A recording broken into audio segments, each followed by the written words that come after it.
So the CORD-19 dataset is an initiative put together by the Allen Institute, Microsoft, and even the US government to collect all the relevant scientific articles on coronavirus, on COVID-19, and put them all together in one area that can be accessed by researchers, people building systems.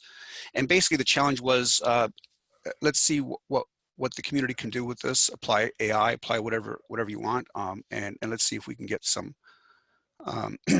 some sort of working collaboration on this. As of today, there's over 180,000 articles, and it keeps growing every week. So next week, it'll probably be over 200,000 articles. And so this is an example of how we applied our NLP-on-Demand to extract the concepts. I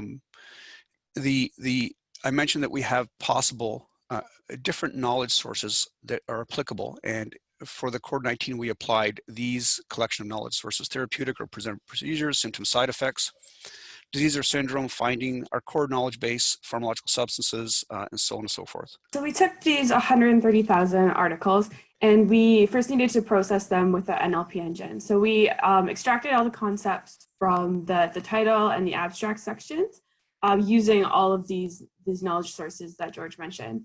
And we ended up with over 2.5 million extracted elements from all these papers. And the elements were broken down by knowledge source. So we have these categories, so like therapeutic or preventive procedures, symptoms and side effects, and so on. So this was a huge amount of data, and building a network to view all of it was just overwhelming. You can't really see any of the details. So we decided to look only at certain knowledge sources and create networks that would show like a smaller part of the picture and show a bit more details. So I'll just show an example. This is a network of treatment terms that are all related to COVID-19. So it uses 3 of the knowledge sources: the therapeutic and preventive procedures, the pharma knowledge source with medications, and the virus knowledge source. So we filtered down the huge data set, and it came up with about 300,000 extracted elements and about 56,000 papers. So using that filtered down knowledge source, or knowledge set, we can build a network by finding direct links between terms that are found in the same article, and then give a weight to these connections based on the number of articles that contain both the terms. And then we did a little bit of final filtering just to remove some of the noise and to focus on more relevant details in the network. So we can see here in the network, we can zoom in and see some more details of each of the terms. And we can also, click on a term and see all the related terms here. And then we can see what papers relate those. So we can click on another one and get a list of papers that relate these 2 terms together. And so these are the papers that make up the CORD-19 dataset. As Carolyn said, because the data set's so large, trying to do it through a visualization, if, for example, we added all the knowledge sources, it would just be a huge blob, and you'd be forever zooming in and trying to find individual connections. And this is good for identifying, for example, the nearest neighbor connections. So COVID-19 is attached to this particular drug, and there's a direct relationship. But let's say a pharma company wanted to, they had a collection of proteins or a specific protein, and they wanted to find out how is this protein related to any interactions or any symptoms, side effects, or any other medications down the road. And so usually it's not a one-to-one connection.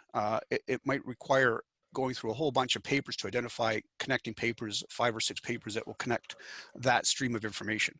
In order to do that, they have to spend months and months going through PubMed and various other sources to try and find those connections. It's really a huge manual effort. And this is all in trying to get specific drugs to the next stage of clinical trials. They want to identify which drugs make sense to go to clinical trial. We don't want to take this drug into clinical trial if it causes a rash. It's trying to cure heartburn, but it causes a rash. And so they need to identify this information. So what we've done now is, can we go through these networks, and not just these small networks, but the whole data set. And if we want to identify, for example, this drug, is it related to any symptom, for example, rash, are there connecting papers? So we have to go through this network and do a kind of a search to see if there's a path between the target and the final result. And that's exactly what we prototype. So what you're seeing here is hot off the press. It's a little bit of a raw utility, but it shows the point. And I think that what we're showing you here is very, very powerful. And for example, if we apply this to all the documentation in PubMed and other research sources, it can really change how researchers will be able to associate and go through this scientific literature. Yeah, this was the tool here that we used to build the networks. But I've gone ahead and built a network here using all of the knowledge sources. You can see it has 36,000 nodes, so 36,000 extracted terms, and over 5 million connections between those terms. So not something you can easily visualize. But we can go through and find the connections between two terms here. Load.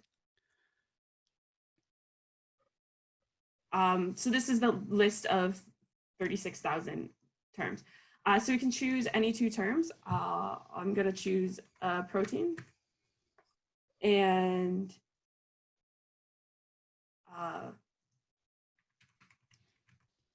lung mass here. And we can change the edge weight that we want to look at. So if we want to see only papers or only connections that have at least 5 papers in it here. So we'll run it and you can see that C-peptide is related to lung mass through these two other terms. And these are a list of papers that connect those terms together. So we could do this for any two nodes in that network. Again, it'll take a second to load it up. And we can also change, see different, so I'll try it with another. And COVID-19.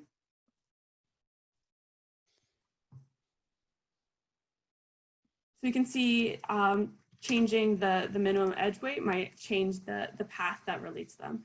So you can see that there's multiple paths, and we can see all of the papers that connect these two terms together.